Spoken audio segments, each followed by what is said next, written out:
नमस्कार दोस्तों, इस वीडियो में आप केवीएस पीआरटी 2017 प्रश्न पत्र के सीडीपी पेपर के थर्ड पार्ट का कंप्लीट पेपर सॉल्यूशन देखने जा रहे हैं। दोस्तों, आपकी सुविधा के लिए मैं पार्ट वाइज पेपर को सॉल्व करा रहा हूं। अगर आप अभी तक जितने भी केवीएस पीआरटी के पेपर हुए हैं सभी वर्षों को मिलाकर के उन सबका कंप्लीट पेपर सॉल्यूशन डिटेल में देखना चाहते हैं तो इस वीडियो के बाद इस वीडियो का डिस्क्रिप्शन जरूर चेक करिएगा। और अगर आप चैनल पर पहली बार विजिट कर रहे हैं तो इसको सब्सक्राइब करते हुए बेल आइकन को जरूर प्रेस कर लीजिएगा। चलिए दोस्तों, आज के इस महत्वपूर्ण वीडियो को शुरू करते हैं।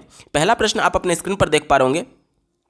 प्राथमिक स्तर पर श्री अरविंद द्वारा सुझाए गए पाठ्यक्रम में निम्नलिखित में से क्या नहीं था? तो श्री अरविंद के द्वारा जो पाठ्यक्रम सुझाया गया है उसमें क्या शामिल नहीं था प्राइमरी लेवल पर, ये हमसे पूछा गया है। तो उन्होंने मातृभाषा की भी बात की थी, फ्रेंच लैंग्वेज की भी बात की थी, अंग्रेजी भाषा की भी बात की थी, तो ये तो हमारा उत्तर नहीं होगा। इसके बाद से सामान्य विज्ञान और सामाजिक अध्ययन की भी बात की थी तो ये भी हमारा उत्तर नहीं होगा। कला और चित्रकला की भी बात की थी तो ये भी हमारा उत्तर नहीं होगा। लेकिन उन्होंने शारीरिक विज्ञान और स्वास्थ्य शिक्षा की बात नहीं की थी, ये माध्यमिक शिक्षा स्तर पर की थी। प्रश्न हमसे प्राथमिक स्तर पर पूछा गया यानी कक्षा 1 से 5 के लिए, और माध्यमिक स्तर यानी कक्षा 6 से 8 के लिए यहाँ पर शारीरिक विज्ञान शिक्षा और स्वास्थ्य विज्ञान शिक्षा के बारे में बात की गई थी श्री अरविंद के द्वारा। इसलिए ये हमारा उत्तर नहीं होगा प्राइमरी के लिए, ये अप्रोप्रिएट नहीं है। और चूंकि यही हमसे पूछा गया था कि क्या उनके द्वारा सिफारिश नहीं की गई थी, तो ऑप्शन नंबर 2 यहाँ पर बिल्कुल सटीक उत्तर हो जाएगा। अगला प्रश्न पूछा गया था, एक अच्छे पर्यवेक्षण के प्रभाव से किसमें वृद्धि होती है? ध्यान से समझिएगा, पर्यवेक्षण का मतलब होता है सुपरविजन।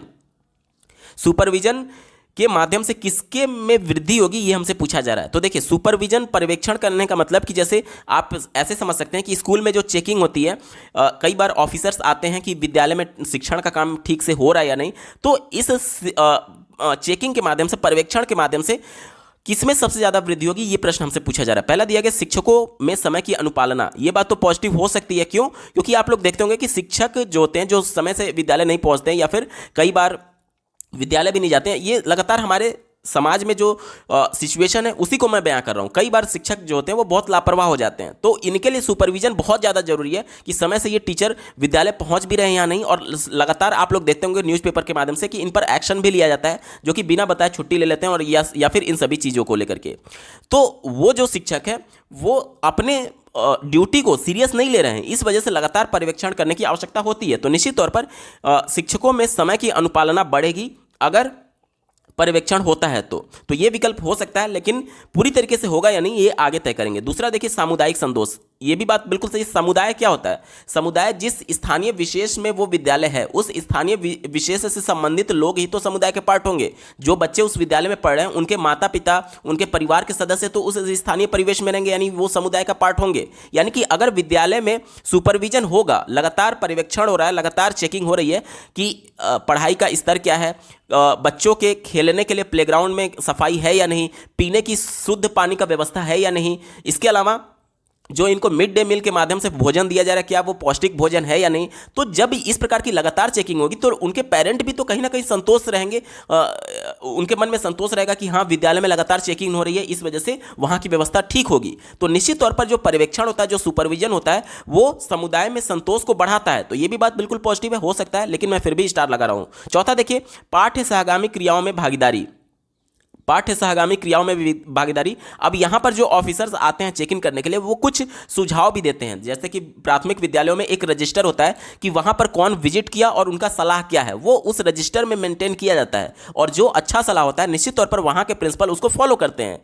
तो पाठ्य सहगामी क्रियाओं में बच्चों की भागीदारी भी इंपॉर्टेंट है, और अगर इस प्रकार का कुछ सलाह दिया जाता है तो निश्चित तौर पर वहाँ के प्रधानाध्यापक बच्चों की भागीदारी में किस तरीके से और बढ़ोतरी की जा सकती है उस पर विचार कर सकते हैं। यानी ये भी विकल्प पॉजिटिव हो सकता है। अब 3 विकल्प पॉजिटिव है, तीनों को तो हम लोग लगा नहीं सकते हैं, इसलिए ऑप्शन नंबर सी पर विचार करिए, शिक्षार्थियों की प्रगति। अब बाकी के जो विकल्प थे, जैसे कि टीचर समय पे आएगा, तो किसको फायदा होगा? बच्चों को ही तो फायदा होगा कि उनको प्रॉपर गाइडेंस मिल रहा है, एक तरीके से टीचर उनको समय से आकर के पढ़ा रहे हैं, यानी कि इससे फायदा किसको होगा? बच्चों को ही तो होगा। अब समुदाय में संतोष है, यानी कि बच्चे के माता पिता परिवेश के लोग संतोष हैं कि हाँ यहाँ पर चेकिंग हो रही है और लगातार व्यवस्था सुधर रही है। व्यवस्था सुधरने का फायदा किसको मिलेगा? शिक्षार्थी को ही तो मिलेगा, क्योंकि वहां पर मुख्य केंद्र क्या है? विद्यालय का मुख्य केंद्र बालक है, बालक को सीखना है। तो यहां पर यह भी समुदाय संतोष जो है वो डायरेक्टली विद्यार्थियों की प्रगति से जुड़ा हुआ है, और जो शिक्षक समय से आएंगे उससे भी फायदा बच्चों को होगा। अगर बच्चे पाठ्य सहगामी क्रियाओं में भागीदारी लेंगे तो इससे भी बच्चों को फायदा होगा। इसलिए बाकी के जो 3 विकल्प हैं वो ऑप्शन नंबर सी में पहले से इंक्लूडेड है, इसलिए बाकी के 3 विकल्प अब संकुचित हो जाएंगे और हमारा ब्रॉड सेंस में उत्तर हो जाएगा शिक्षार्थियों की प्रगति। ठीक है, क्योंकि लगातार अगर चेकिंग होती है, पर्यवेक्षण होता है, तो इससे क्या होगा कि बच्चों को ज्यादा से ज्यादा सहगामी क्रियाओं में भागीदारी हो सकती है, शिक्षक पंक्चुअल होंगे, समय से आएंगे। इसके अलावा जो समुदाय के लोग हैं वो भी सेटिस्फैक्शन फील करेंगे कि हाँ विद्यालय में लगातार चेकिंग हो रही है, यानी कि अच्छे सुपरविजन में विद्यालय रन कर रहा है। तो इससे फायदा सबसे ज्यादा शिक्षार्थियों को होगा, क्योंकि उनको एक बेहतर माहौल मिलेगा चीजों को सीखने के संदर्भ में। ठीक है, ऑप्शन नंबर सी यहां पर सबसे ज्यादा अप्रोप्रिएट है और यहीं इसका बिल्कुल सटीक उत्तर हो जाएगा। अगला प्रश्न पूछा गया था, घर विद्यालय संबंधों का मुख्य लक्ष्य क्या है? घर विद्यालय के संबंध की बात की जा रही है। घर में कौन रहते हैं? बच्चे के माता पिता, और विद्यालय में कौन रहते हैं? टीचर रहते हैं। यानी कि माता पिता का टीचर के साथ संबंध की बात सीधे तौर पर हमसे पूछा जा रहा है। इसका मुख्य लक्ष्य क्या होता है ये हमसे पूछा जा रहा है। ठीक है, चलिए चौथे विकल्प से शुरुआत करते हैं। कहा जा रहा है कि विद्यालय के मामलों में अभिभावकों की भूमिका को पहचान देना। तो ये इंपॉर्टेंट नहीं है। विद्यालय के जो मामले हैं, जो वहां पर एडमिनिस्ट्रेटिव डिसीजन लिए जाएंगे, उसमें पेरेंट का बहुत ज़्यादा रोल नहीं होता है। वहाँ के प्रिंसिपल क्या एक तरीके से किस विधि के माध्यम से पढ़ाएंगे ये प्रिंसिपल तय करेगा या फिर शिक्षक तय करेगा। वहाँ पर जो पेरेंट होते हैं वो तय नहीं करते हैं कि बच्चों को किस विधि के माध्यम से पढ़ाना है, क्योंकि इसके लिए ट्रेनिंग टीचर को दी गई है, ना कि अभिभावक को। इसलिए यहाँ पर ये निगेटिव हो जाएगा, हमारा उत्तर नहीं हो सकता। तीसरा देखिए, पाठ्य सहगामी क्रियाओं में अभिभावकों का सहयोग प्रदान करना, तो ये भी विकल्प निगेटिव है, क्योंकि किस प्रकार से बच्चों को पढ़ाना है इसके लिए माता पिता एक्टिव नहीं हो सकते। कहने का मतलब, एक्टिव होने का मतलब कि माता पिता को ट्रेनिंग थोड़ी दी गई है बीएड बीटीसी की, इसकी ट्रेनिंग टीचर को दी गई है ना। तो पाठ्य सहगामी क्रियाओं का किस तरीके से सार्थक तरीके से प्रयोग किया जा सकता है और बच्चों का किस प्रकार से उसमें समाहित किया जा सकता है, ये ज्यादा टीचर जानेंगे, ना कि माता पिता। इस वजह से तीसरा विकल्प भी निगेटिव हो गया। दूसरा देखिए, गृह कार्य संबंधी मुद्दों को सुलझाना। अब होमवर्क के मुद्दों को सुलझाने के लिए बच्चों के पेरेंट को थोड़ी बुलाया जाएगा विद्यालय में। होमवर्क तो सिर्फ इसलिए होता है कि कक्षा में जो बच्चे को कॉन्सेप्ट पढ़ाया गया है उस कॉन्सेप्ट को बच्चा इलेबोरेट कर पा रहा है या नहीं, यानी कि उसको वो कॉन्सेप्ट समझ में आया है या नहीं। अगर होमवर्क बच्चा कर करके लाता है विद्यालय में तो उसको देख करके टीचर समझ पाएगा कि हाँ जो कल कॉन्सेप्ट बच्चे को समझाया गया था वो समझ गया है बच्चा, और उस कॉन्सेप्ट को वो कॉन्सेप्ट मैपिंग के माध्यम से प्रश्नों को सॉल्व करने में, एप्लीकेशन में यूज कर पा रहा है, यानी कि जो कुछ भी उसने नियम सीखा है उसका प्रयोग कर पा रहा है। इसको समझना टीचर का मुख्य उद्देश्य होता है गृह कार्य देने का। ठीक है, तो यहां पर गृह कार्य मुद्दों को सुलझाने के लिए पेरेंट को थोड़ी बुलाएंगे विद्यालय में, तो यह भी विकल्प निगेटिव हो गया, हमारा उत्तर नहीं होगा। एक ही विकल्प बचा, शिक्षकों और अभिभावकों के मध्य बच्चों के बारे में अच्छी समझ विकसित करने के संदर्भ में। यह सबसे ज्यादा एप्रोप्रिएट है। आप लोग देखते होंगे कि पेरेंट टीचर मीटिंग बुलाई जाती है जिसमें शिक्षक भी होते हैं और उनके पेरेंट यानी अभिभावक भी होते हैं। उनके मध्य बच्चों के बारे में अच्छी समझ विकसित करने के लिए, यानी कि जो जैसे कि देखिए विद्यालय में बच्चा 5 से 6 घंटे ही रहेगा, बाकी के समय वो अपने घर पर रहता है, तो बच्चे का सर्वांगीण विकास हो इसके लिए जरूरी ये है कि शिक्षक कुछ सुपरवाइज करे उनके माता पिता को, और माता पिता से भी कुछ सलाह ले कि बच्चे में क्या एक तरीके से गुण है, क्या अवगुण है, और उसको किस प्रकार से अवगुणों को दूर किया जा सकता है। तो ये सब कुछ डिस्कस किया जाता है किसमें? पेरेंट टीचर मीटिंग में। और इसके लिए ही गर्भ विद्यालय संबंधों का मुख्य लक्ष्य रखा गया है कि जिससे शिक्षक और जो अभिभावक हैं वो आपस में बातचीत कर पाए बच्चों के सर्वांगीण विकास के लिए। ऑप्शन नंबर 1 यहां पर सबसे ज्यादा अप्रोप्रिएट है और यही इसका सटीक जवाब हो जाएगा। अगला प्रश्न पूछा गया था, प्राथमिक स्तर पर वीडियो अनुरूपण और प्रदर्शन की अपेक्षा किसे तरहीज दी जानी चाहिए? ध्यान समझिएगा, वीडियो अनुरूपण का मतलब कि वीडियो को अनुकरण करते हुए बच्चे सीखने की बात की जा रही है। जैसे कि बच्चे को कुछ वीडियो, कोई कॉन्सेप्ट बताना है तो एक वीडियो दिखा दिया गया, और प्रदर्शन यानी कि रिप्रेजेंट कर दिया गया उस इंफॉर्मेशन को किसी भी माध्यम से प्रदर्शित कर दिया गया। ठीक है, तो हमसे ये जा रहा है कि प्राथमिक स्तर पर, प्राइमरी लेवल पर बच्चों को वीडियो के माध्यम से सिखाने और प्रदर्शन की अपेक्षा किसको ज़्यादा महत्व दिया जाना चाहिए? तो प्राइमरी स्तर पर बच्चों को कहा जाता है कि बच्चे खेल के माध्यम से सीखेंगे और करके सीखेंगे। करके सीखना यानी अनुभव प्राप्त करना। अब अनुभव बच्चे को कब होगा? जब बच्चा खुद से करेगा, छू करके, महसूस करके। वहीं तो बोला जा रहा है, हस्त अनुभव, यानी कि हस्त का मतलब होता है हाथ से और अनुभव का मतलब होता है कि छू करके महसूस करना, यानी कि हैंड ऑन एक्सपीरियंस की बात की जा रही है। तो ऑप्शन नंबर 3 करके सीखने की बात कर रहा है। ऑप्शन नंबर 3 यहां पर बिल्कुल एप्रोप्रिएट जवाब हो जाएगा। अगला प्रश्न पूछा गया था, एक अच्छा मुख्याध्यापक प्राथमिक रूप में होना चाहिए। मुख्य अध्यापक की बात की गई है, यानी कि हेडमास्टर की बात की गई है, प्रिंसिपल की बात की गई है। तो प्रिंसिपल प्राइमरी स्कूल में मुख्य रूप में क्या होना चाहिए, यह हमसे पूछा जा रहा है। चलिए चौथे विकल्प से शुरुआत करते हैं। कहा जा रहा है कि एक अच्छा मानव होना चाहिए जो बच्चों की आवश्यकताओं के प्रति संवेदनशील हो। आपको यह विकल्प पॉजिटिव लग रहा होगा, लेकिन यह विकल्प हमारा उत्तर नहीं हो सकता। फिर भी मैं स्टार लगा रहा हूं, आपको आगे पता चलेगा क्यों। देखिए यहां पर बच्चों की आवश्यकताओं के प्रति संवेदनशील बहुत ज्यादा जरूरी है। क्यों जरूरी है? क्योंकि आज हम लोग समावेशी कक्षा की बात करते हैं। प्रत्येक बच्चे की जरूरत अलग है, प्रत्येक बच्चे की आवश्यकता अलग है। जैसे कि कोई दृष्टिबाधित बालक है तो उसके लिए ब्रेल लिपि की आवश्यकता है। कोई श्रवण बाधित बालक है तो उसके लिए हियरिंग एड्स यानी कि कान के मशीन की आवश्यकता है, या फिर विजुअल क्लिप्स सबटाइटल वाला देख करके वो चीजों को समझ पाएगा। कोई बच्चा मूक बधिर है तो उसके लिए साइन लैंग्वेज की आवश्यकता है। कोई बच्चा अधिगम विकार से जूझ रहा है तो उसके लिए क्या जरूरी है? उसके लिए उसी प्रकार से माहौल चाहिए ताकि वो अच्छे तरीके से सीख पाए। कोई बच्चा बहुत प्रतिभाशाली है तो उसकी जरूरत क्या है? उसे उच्च स्तर का संज्ञानात्मक कौशल से जुड़ा हुआ कॉन्सेप्ट दिया जाना चाहिए। तो ये सबकी जरूरत अलग अलग है। अब ये जरूरत के बारे में प्रिंसिपल थोड़ी जान पाएंगे। कहने का मतलब कि प्रिंसिपल थोड़ी जान पाएंगे कि बच्चों की रिक्वायरमेंट क्या है। बच्चों की रिक्वायरमेंट क्या है? जब बच्चे से इंटरेक्शन किया जाएगा तभी तो पता चलेगा। और इंटरेक्शन कौन करता है कक्षा में? इंटरेक्शन कक्षा में टीचर करते हैं, ना कि वहां पर प्रधानाध्यापक करते हैं। इस वजह से यहां पर प्रधानाध्यापक बच्चों की आवश्यकताओं के बारे में नहीं जान पाएंगे, बच्चों की आवश्यकताओं के बारे में टीचर जानेगा। यहां पर प्रश्न हमें मुख्य अध्यापक के बारे में पूछा गया है, यानी कि प्रिंसिपल के बारे में पूछा गया है। तो बच्चों की क्या रिक्वायरमेंट है, जब बच्चे के साथ कक्षा में इंटरेक्शन किया जाएगा, उसकी समस्याओं के बारे में जाना जाएगा, तभी तो उसकी आवश्यकताओं को पहचान सकते हैं। और यह काम टीचर का होता है, ना कि मुख्य अध्यापक का। इसलिए निगेटिव हो गया, हमारा उत्तर नहीं हो सकता। तीसरा देखिए, एक अच्छा खिलाड़ी। अब देखिए प्रिंसिपल एक अच्छा खिलाड़ी है, इससे बच्चों को कुछ खास लाभ नहीं होगा। क्योंकि अगर अच्छा खिलाड़ी होगा तो हो सकता है कि वो खेल में ज्यादा रुचि ले और बच्चों को ज्यादा प्रोत्साहित करे खेल के लिए। तो केवल एक पक्ष की बात होगी ना। आज हम लोग बच्चों के सर्वांगीण विकास की बात करते हैं, जिसमें बच्चे का संज्ञानात्मक विकास भी करना है, संवेगात्मक विकास भी करना है, मनोवैज्ञानिक विकास भी करना है। इसके साथ ही साथ बच्चे का शारीरिक विकास भी करना है। यहां पर जब प्रिंसिपल एक अच्छा खिलाड़ी होगा तो जाहिर सी बात है ज्यादा से ज्यादा वो बच्चों को खेल में शामिल करेगा। बाकी के पक्ष तो वो इग्नोर कर सकता है ना। इस वजह से ये हमारा उत्तर नहीं हो सकता। पहला देखिए, एक अच्छा शिक्षक। टीचर तो पहले से अवेलेबल है विद्यालय में। अब प्रिंसिपल की रिस्पॉन्सिबिलिटी ये थोड़ी है कि प्रत्येक विद्यालय में जाकर के बच्चों को पढ़ाए।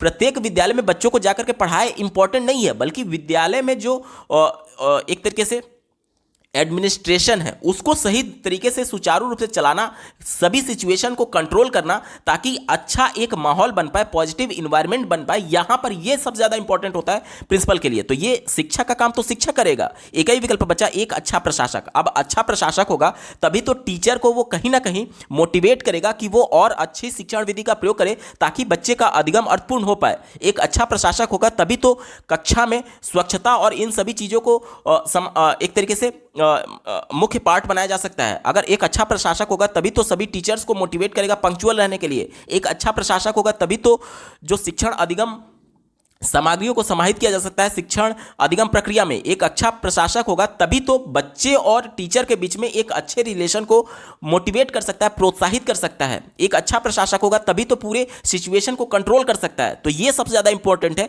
ऑप्शन नंबर बी यहां पर सबसे ज्यादा सटीक उत्तर होगा। अगला प्रश्न पूछा गया था, प्राथमिक स्तर पर यौन शिक्षा किस रूप में प्रस्तावित की जा सकती है। कहा जा रहा है कि प्राथमिक स्तर पर यौन शिक्षा किस रूप में प्रस्तावित करनी चाहिए। यौन शिक्षा यानी कि सेक्स एजुकेशन की बात की जा रही है। प्राथमिक स्तर के बच्चों को किस प्रकार से सेक्स एजुकेशन दिया जाना चाहिए। पहला विकल्प से शुरुआत करते हैं। कहा जा रहा है कि एक पृथक विषय के रूप में। तो ये इंपॉर्टेंट नहीं है। क्यों? क्योंकि प्राइमरी स्तर के जो बच्चे होते हैं उन्हें सब्जेक्ट्स को इंटीग्रेट करके पढ़ाया जाता है, एकीकृत करके पढ़ाया जाता है। जैसे कि आप देखेंगे ईवीएस के संबंध में, तो एनसीएफ 2005 ये कहता है कि प्राइमरी स्तर में कक्षा 1 और 2 में ईवीएस की कोई अलग से पुस्तक है ही नहीं, बल्कि उनको भाषा और गणित के माध्यम से ईवीएस पढ़ाया जाता है। कैसे? ध्यान से समझिएगा। भाषा के माध्यम से कैसे? जैसे कि बच्चे को बचपन से पढ़ाया जाता है क से कबूतर, ख से खरगोश। तो कबूतर उसने अपने परिवेश में देखा हुआ है, कबूतर उसने अपने परिवेश में देखा हुआ है। परिवेश यानी उसका इन्वायरमेंट, और उसका इन्वायरमेंट क्या हो गया, उसका वातावरण, उसका परिवेश हो गया। और वहीं तो बोला जाता है ना कि पर्यावरण अध्ययन, यानी पर्यावरण से जुड़ा हुआ है, उसी का तो अध्ययन पर्यावरण अध्ययन में करते हैं। तो यहां पर कबूतर खरगोश वो अपने परिवेश में देखा हुआ है, यानी कि बच्चे को क और ख भाषा सिखाई जा रही थी, लेकिन किससे जोड़ा गया, उसके परिवेश से, यानी उसके वातावरण से, यानी उसको वातावरण अध्ययन का ज्ञान दिया जा रहा है, यानी कि सीधे तौर पर ईवीएस का ज्ञान दिया जा रहा है। किसके माध्यम से, भाषा के माध्यम से। तो इसी प्रकार से प्राइमरी में कई सब्जेक्ट्स जो होते हैं वो एकीकृत करके पढ़ाए जाते हैं, अलग से सब्जेक्ट रखने की आवश्यकता नहीं है। तो कहा जा रहा है कि एक पृथक विषय के रूप में, तो ये तो नेगेटिव हो गया, हमारा उत्तर नहीं होगा। दूसरा देखिए, स्वास्थ्य रक्षा विज्ञान के बारे में ज्ञान देकर के, स्वास्थ्य रक्षा विज्ञान की बात की जा रही है। तो स्वास्थ्य रक्षा विज्ञान अलग से उसके में सब्जेक्ट है ही नहीं, बच्चे को विज्ञान के माध्यम से, जैसे कि देखिए बच्चा प्राइमरी स्तर में दो कैटेगरी में बांटा गया है। एक तो कक्षा 1 और 2 में ईवीएस की अलग से पुस्तक नहीं है, और कक्षा 3 और 4 और 5 में ईवीएस, ध्यान समझिएगा, कक्षा 3, 4, 5 में EVS plus social science plus science, तीनों को एकीकृत करके पढ़ाया जाता है। अब जब साइंस को एकीकृत कर दिया गया ईवीएस और एसएसटी के साथ, तो उसके लिए अलग से स्वास्थ्य रक्षा विज्ञान का ज्ञान थोड़ी दिया जाएगा। यह भी विकल्प निगेटिव हो गया, हमारा उत्तर नहीं होगा। चौथा देखिए, प्राकृतिक अध्ययन पाठों के द्वारा, तो प्रकृति अध्ययन पाठों के द्वारा सेक्स एजुकेशन नहीं दिया जा सकता, हमारा उत्तर नहीं होगा, क्योंकि बच्चे प्राइमरी स्तर के हैं, बच्चे प्राइमरी स्तर के हैं, केवल प्रकृति को देखकर वो चीजों को नहीं समझ पाएंगे। एक ही विकल्प बचा, शारीरिक शिक्षा के साथ समन्वित करके। देखिए समन्वित करने को ही एकीकृत कहा जाता है, तो एकीकृत करना यानी कि इंटीग्रेटेड फॉर्म में पढ़ाई जाने की बात की जा रही है। अब बच्चे को शारीरिक शिक्षा दी जाती है, जैसे कि बच्चे को पीटी भी कराई जाती है, बच्चे के शरीर में कैसे कैसे परिवर्तन होता है उसके माध्यम से भी बताया जाता है। तो सेक्स एजुकेशन में जैसे लड़के हैं और लड़कियां हैं, तो उनके लगभग 12 से 13, 14 साल में उनके शरीर में विभिन्न प्रकार के परिवर्तन होते हैं, जो कि उनको ये एहसास दिलाते हैं कि मैं लड़का हूं या फिर मैं लड़की हूं। तो धीरे धीरे इन सभी चीजों के बारे में बच्चों को ज्ञान होना आवश्यक है, अन्यथा वो इंटरनेट पर जाकर के गलत चीजें सर्च करने लगते हैं। हमारे देश की जो शिक्षा प्रणाली है उसमें बहुत बड़ी कमी है, ये है कि सेक्स एजुकेशन को लेकर के बहुत ज्यादा नकारात्मक चीजें फैली हुई हैं। सेक्स एजुकेशन पर कोई भी परिवार बात करना नहीं चाहता है, जबकि ये बहुत ज़्यादा जरूरी है। इसलिए जरूरी है क्योंकि हमारे समाज में जो विभिन्न प्रकार की कुरीतियां हैं, कुरीतियां कहने का मतलब कि जो विभिन्न प्रकार के, आप समझ लीजिए, जैसे कि महिलाओं के प्रति जो अत्याचार होते हैं, वो इसी का एक प्रमुख कारण ये होता है कि बच्चे सेक्स एजुकेशन के प्रति अवेयर नहीं होते हैं। अब बच्चे के शरीर में अचानक से कोई परिवर्तन होगा 12 से 13 साल में, तो निश्चित तौर पर वो थोड़ा परेशान होगा कि आखिर मेरे अंदर क्या परिवर्तन हो रहे हैं। तो अगर उसे पता रहेगा कि हाँ ये चीज़ें नेचुरल है, ये होती ही होती हैं, तो कहीं ना कहीं वो इन चीज़ों के बारे में जानेगा, समझेगा, तो उसे लगेगा कि हाँ मेरे साथ कुछ नया नहीं हो रहा है, ये तो सबके साथ होता है, ये तो नेचुरल प्रोसेस है। तो ये सेक्स एजुकेशन बहुत ज़्यादा जरूरी है। और इसको कैसे पढ़ाया जाना चाहिए? शारीरिक शिक्षा के साथ समन्वित करके। ऑप्शन नंबर सी यहां पर बिल्कुल एप्रोप्रिएट जवाब हो जाएगा। अगला प्रश्न पूछा गया था, निम्नांकित में से क्या परामर्श की विशिष्टता नहीं है? विशिष्टता यानी कि विशेषता, आप कह सकते हैं कि परामर्श की विशेषता क्या नहीं है। पहला दिया गया वातावरण निर्माण, बिल्कुल सही बात है। जब भी किसी की काउंसलिंग की जाती है तो वहां पर एक इन्वायरमेंट होता है काउंसलिंग का। जैसे कि काउंसलिंग का मतलब आप ये मत समझिएगा कि टीचर भर्ती के लिए जो काउंसलिंग कराई जाती है, मैं उसकी बात नहीं कर रहा हूं। काउंसलिंग का मतलब ये होता है कि जैसे बच्चे को कोई सलाह देना है, तो उसके पहले, सबसे पहले जो सलाह देने वाला है उसके बारे में जानने की कोशिश करता है। जैसे कि आप साइकोलॉजिस्ट के पास जाएंगे तो कैसे आपको काउंसलिंग देता है कि आपकी समस्याओं को पहले वो सुनेगा, आपकी समस्याओं को सुनकर के फिर आपको सलाह देता है कि आप इस प्रकार से चीज़ों को करिए। तो वहां पर एक इन्वायरमेंट बनाया जाता है। इन्वायरमेंट होगा तभी तो वहां पर आप उसको समस्या बता रहे हैं, उसके बाद से वो आपको सलाह दे रहा है। तो ये बात तो बिल्कुल पॉजिटिव है, ये इसका प्रॉपर्टी होता है। तो ये हमारा उत्तर नहीं हो सकता। क्यों? क्योंकि हमसे पूछा गया कौन सा विशिष्टता नहीं है। दूसरा देखिए, स्वतंत्र अभिव्यक्ति के अवसर, तो ये भी बात बिल्कुल सही है। जिसको परामर्श देना है, जिसको परामर्श देना है, यानी कि जो परामर्श प्राप्त करता है, वो अपने समस्याओं को अपने मौलिक विचारों के माध्यम से अभिव्यक्त करता है। अपने मौलिक विचारों को अभिव्यक्त करना ही तो स्वतंत्र अभिव्यक्ति है। तो यहां पर जिसको परामर्श लेना है वो अपना स्वतंत्र अभिव्यक्ति करने का अवसर उसको दिया जाता है। तो ये बात तो बिल्कुल पॉजिटिव हो गई। तो हमारा उत्तर नहीं हो सकता क्योंकि हमसे नेगेटिव सेंस में पूछा गया था।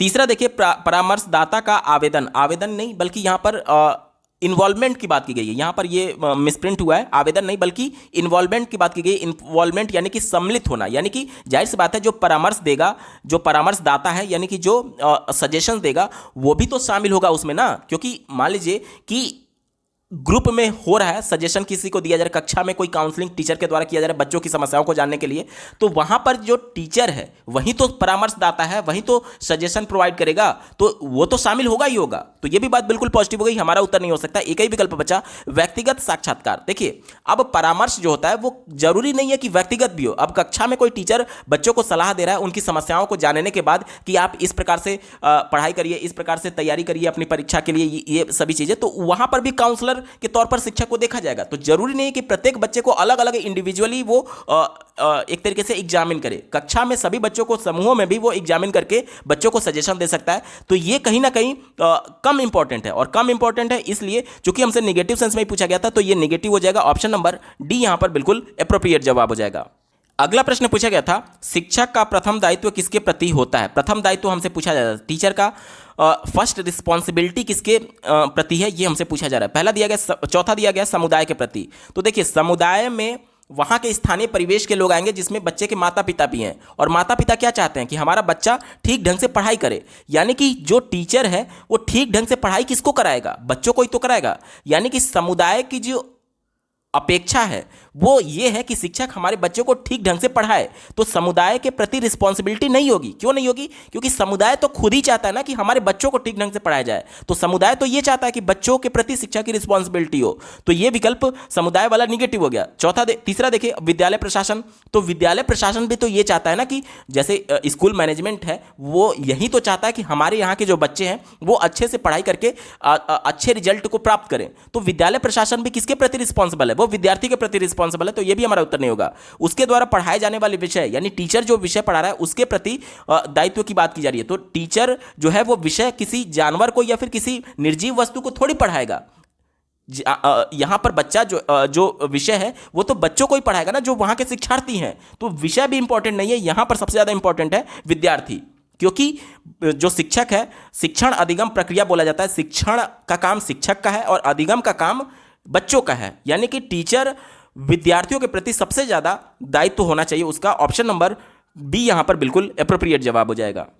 अगला प्रश्न पूछा गया था, आपकी कक्षा में एक विद्यार्थी प्रायः सहपाठियों में व्यवधान उत्पन्न करता है, आप क्या करेंगे? व्यवधान यानी कि डिस्टर्ब कर रहा है वो कक्षा को, अन्य बच्चों को डिस्टर्ब कर रहा है। तो उस दौरान एज ए टीचर हम क्या कर सकते हैं, ये हमसे पूछा जा रहा है। देखिए, आपके भी घर में कई बच्चे होते हैं जो कि एक तरीके से आपको किसी काम में डिस्टर्ब कर रहे होते हैं, छोटे बच्चे। तो उस दौरान आप क्या करते हैं? उनको किसी खिलौने को देकर के खेलने में व्यस्त करा देते हैं या फिर किसी दूसरे काम में लगा देते हैं ताकि बच्चा आपको डिस्टर्ब ना करे। यही कॉन्सेप्ट यहाँ पर भी लगाना है। एज ए टीचर जब कोई बच्चा मुझे डिस्टर्ब करेगा कक्षा में पढ़ाई के दौरान और अन्य बच्चों को भी डिस्टर्ब कर रहा है, तो मैं क्या करूंगा कि उसे किसी काम में बिजी कर दूंगा ताकि वो उस काम में बिजी हो जाए और अन्य बच्चे कम से कम डिस्टर्ब ना हो। चलिए, इसी को ध्यान में रखकर के उत्तर ढूंढेंगे। पहला दिया गया, उसे कक्षा से निकाल देंगे। तो ये तो बिल्कुल निगेटिव है। अब बच्चे को कक्षा से निकालने का कोई औचित्य नहीं है, इसलिए क्योंकि यहां पर बाल केंद्रित शिक्षा की बात की जा रही है, जिसमें बालक को किसी भी तरीके से आपको सिखाना है, चाहे वो आपको परेशान ही क्यों ना कर रहा है। आपकी रिस्पॉन्सिबिलिटी है कि आपको एनी हाउ उसको अच्छे तरीके से शिक्षण अधिगम प्रक्रिया में शामिल रखना है। तो आप उसको निकाल नहीं सकते। दूसरा देखिए, उसके बैठने की जगह बदल देंगे। तो ये भी निगेटिव है, क्योंकि जहां पर वो बैठा हुआ है, जिस बच्चे को डिस्टर्ब कर रहा है, दूसरी जगह पर बैठाएंगे तो दूसरे बच्चे को डिस्टर्ब करेगा, वो उसका आदत थोड़ी छूटेगा। तो ये भी विकल्प निगेटिव है, क्योंकि जगह बदलने से वो वहां के बच्चे को डिस्टर्ब करेगा। ठीक है, तो ये निगेटिव हो गया। तीसरा देखिए, उसे शांत रहने को कहूंगा। अगर शांत रहने के कहने के वजह से अगर केवल वो शांत हो जाता है, तो क्या अभी तक टीचर ने ये अप्लाई नहीं किया होगा? बिल्कुल किया होगा। अगर शांत रहने से कहने से हो जाता तो ये प्रॉब्लम ही नहीं आती। इसलिए केवल शांत रहने के कहने से वो शांत नहीं रहेगा, विकल्प निगेटिव हो गया। एक ही विकल्प बचा, उसे बुला करके कुछ अतिरिक्त कार्य दूंगा। बिल्कुल सही बात है। जब कोई अलग काम दे देंगे आप उसे, तो उसमें क्या होता है कि बच्चा इंगेज हो जाता है और अन्य बच्चों को डिस्टर्ब करने में उसका ध्यान नहीं जा पाता है। क्यों? क्योंकि वो बिजी हो गया किसी दूसरे काम में। इस दौरान बच्चे को हम लोग कक्षा से भी नहीं निकाल रहे हैं, वो शिक्षण अधिगम प्रक्रिया का भाग भी है और साथ ही साथ अन्य बच्चे भी डिस्टर्ब नहीं हो रहे हैं। अब पूरी कक्षा सुचारू रूप से चल सकती है। ऑप्शन नंबर 4 यहां पर सबसे ज्यादा एप्रोप्रिएट है, यही इसका सटीक उत्तर हो जाएगा। अगला प्रश्न पूछा गया था, सतत और व्यापक मूल्यांकन के अंतर्गत मूल्यांकित किए जाने वाले सामाजिक व्यक्तिगत गुणों में निम्नलिखित में से क्या नहीं आता? सामाजिक व्यक्तिगत गुणों की बात की गई है। सामाजिक व्यक्तिगत गुणों में निम्नलिखित में से क्या नहीं आता, यह पूछा जा रहा है। ध्यान समझिएगा। सामाजिक कहने का मतलब कि समूह में जब बच्चे कोई गतिविधि कर रहे हैं उस दौरान उनमें कौन सी प्रॉपर्टी है जो नहीं आती। ठीक है, चलिए चौथे विकल्प से शुरुआत करेंगे। कहा जा रहा है कि अनुशासन, अनुशासन बहुत ज़्यादा इंपॉर्टेंट है। जैसे कि जब बच्चे समूह में काम कर रहे हैं तो एक बच्चा किसी दूसरे बच्चे को डिस्टर्ब ना करे, ये कैसे संभव होगा? ये अनुशासन के माध्यम से संभव होगा। तो ये जाहिर सी बात है समूह से जुड़ा हुआ है, तो ये हमारा उत्तर नहीं हो सकता। तीसरा देखिए सहयोग, बिल्कुल सही बात है। अब एक बच्चा मान लीजिए शारीरिक रूप से विकलांग है और वो समूह में काम कर रहा है, तो दूसरे बच्चे उसका सहयोग करेंगे तभी तो वो समूह एक साथ आगे बढ़ेगा, यानी कि सहयोग की भावना होनी चाहिए। सीधे तौर पर इस प्रश्न का उत्तर देने के लिए आपको ये ध्यान देना है कि कौन सा एक ऐसा विकल्प है जो कि समूह को डायरेक्टली प्रभावित करेगा। जो समूह को प्रभावित करेगा वो हमारा उत्तर नहीं हो सकता, क्योंकि प्रश्न यहाँ पर निगेटिव सेंस में पूछा गया, तो जो प्रभावित नहीं करेगा वो निगेटिव ऑप्शन होगा और वहीं हमारा उत्तर होगा। सहयोग चूंकि समूह को प्रभावित कर रहा है तो ये भी हमारा उत्तर नहीं हो सकता, क्योंकि पॉजिटिव था और प्रश्न हमसे निगेटिव सेंस में पूछा गया है। पहला देखिए स्वच्छता, बिल्कुल सही बात है।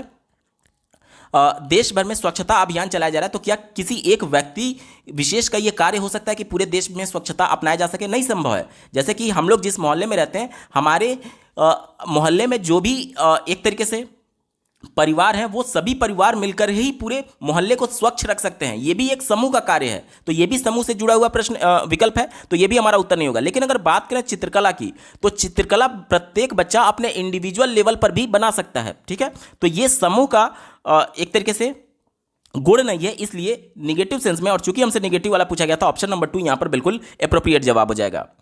दोस्तों केवीएस पीआरटी 2017 प्रश्न पत्र के सीडीपी पेपर के थर्ड पार्ट का कंप्लीट पेपर सॉल्यूशन आपने देखा। आपको यह वीडियो कैसा लगा कमेंट के माध्यम से जरूर बताइएगा, क्योंकि आपका एक कमेंट मुझे मोटिवेट करेगा ऐसे ही महत्वपूर्ण वीडियो लाने के संदर्भ में। अगर आप केवीएस पीआरटी अभी तक जितने भी पेपर हुए हैं सभी वर्षों को मिलाकर के उन सबका कंप्लीट पेपर सॉल्यूशन डिटेल में देखना चाहते हैं, तो इस वीडियो के बाद इस वीडियो का डिस्क्रिप्शन जरूर चेक करिएगा। और अगर आप चैनल पर पहली बार विजिट कर रहे हैं तो इसको सब्सक्राइब करते हुए बेल आइकन को जरूर प्रेस कर लीजिएगा। इस वीडियो को देखने के लिए आपका बहुत बहुत धन्यवाद। भगवान करे आपका दिन शुभ हो।